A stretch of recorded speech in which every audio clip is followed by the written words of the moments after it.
الجزائر سے تعلق رکھنے والی نامور اور عرب دنیا کی مقبول ترین اینکر و صحافی ختیجہ بن کنا اپنے دورے امریکا کے بارے میں بتاتی ہے کہ وہ ایک سپر اسٹور میں شاپنگ کے بعد کاؤنٹر پر ادائیگی کے لیے اپنی باری کی منتظر تھی کہ اسی دوران ایک باحجاب مسلمان خاتون ایک بڑا باکس کھینچتے ہوئے داخل ہو گئی۔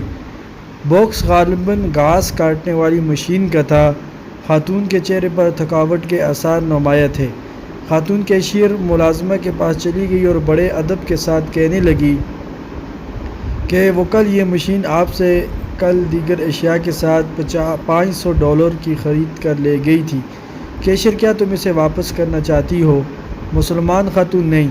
کیشیئر ملازمہ: کیا آپ نے کسی دوسرے اسٹور پر اس سے کم قیمت میں فروخت ہوتے دیکھا ہے تو ہماری پالیسی آپ کو بقیہ اماؤنٹ دینے کی بھی ہے، مگر اس کے لیے آپ کو دوسرے اسٹور کی قیمت کا ثبوت دکھانا ہوگا۔ مسلمان خاتون کہنے لگی: نہ یہ اور نہ وہ، بلکہ میں نے کل آپ سے دیگر اشیاء کے ساتھ یہ مشین خریدی تھی جس کی ادائیگی کریڈٹ کارڈ کے ذریعے کر دی گئی تھی۔ پھر اس سامان کو اٹھا کر میں اپنی رہائش گاہ پر لے گئی تو یہاں سے تقریباً 2 گھنٹے کی مسافت پر واقع ہے، لیکن جب میں گھر پہنچی اور بل دیکھا تو مجھے انکشاف ہوا کہ آپ نے مجھ سے دیگر اشیاء کی قیمت تو وصول کی ہے مگر اس مشین کی قیمت لگانا بھول گئی تھی۔ یہ سنتے ہی کیشیئر ملازمہ اٹھ کر خاتون سے گلے لگانے لگی اور آنکھوں میں اترتے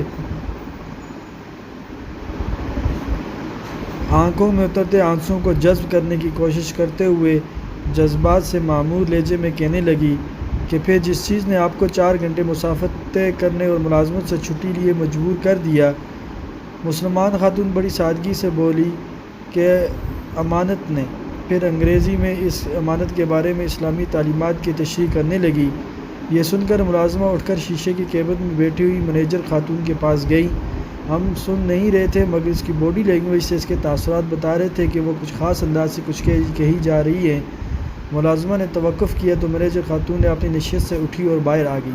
اسٹور کے تمام اسٹاف کو جمع کر لیا جس کے ساتھ کسٹمر بھی جمع ہو گئے۔ انہیں اس مسلمان خاتون کی امانتداری کے بارے میں بتانے لگی۔ مسلمان خاتون خاموش کھڑی رہی جس کے چہرے پر حیا کی پرچھائیاں بکھری ہوئی تھیں۔ یہ سننے کے بعد اسٹاف نے مسلمان خاتون سے اسلام میں امانت اور دیانتداری کی بابت سوال کیے جس کے جواب میں اس نے بڑے نپے تولے انداز میں دینی نصوص کی روشنی میں دے دیے۔ مینیجر خاتون نے مسلمان خاتون کو مشین گفٹ کرنے کی پیشکش کر دی جسے اس نے بڑی خوش اسلوبی کے ساتھ رد کرتے ہوئے کہا کہ اس کے لیے مشین سے زیادہ اہمیت ثواب کی ہے۔ وہ قیمت کی ادائیگی کر کے شکریہ ادا کرنے کے ساتھ اسٹور سے نکل گئی۔ اس واقعے کو سپر اسٹور میں موجود درجنوں کسٹمرز نے بھی دیکھا جو حجاب پہنے ایک دل آویز مسکراہٹ اور ایمانی قوت کے حالے میں گری ہوئی سپر اسٹور سے نکل کر رخصت ہونے والی خاتون کو بڑی حیرت سے دیکھ رہے تھے۔ ختیجہ بن کنا کہتی ہیں کہ یہ سن کر اور دیکھ کر اپنے مسلمان ہونے پر بڑا فخر محسوس ہوا اور ادائیگی کے ساتھ شکر ادا کر کے سپر اسٹور سے نکل آئی۔ لا الہ الا اللہ محمد رسول اللہ پڑھنے کے بعد اگر انسان کے اندر 2 خوبی ہوں، ایک خوف خدا اور 2 اچھے اخلاق، معاشرہ اس شخص کی قدر کرتا ہے اور یہی 2 خوبیاں مرنے کے بعد انسان کو جنت میں لے جا سکتی ہیں انشاءاللہ۔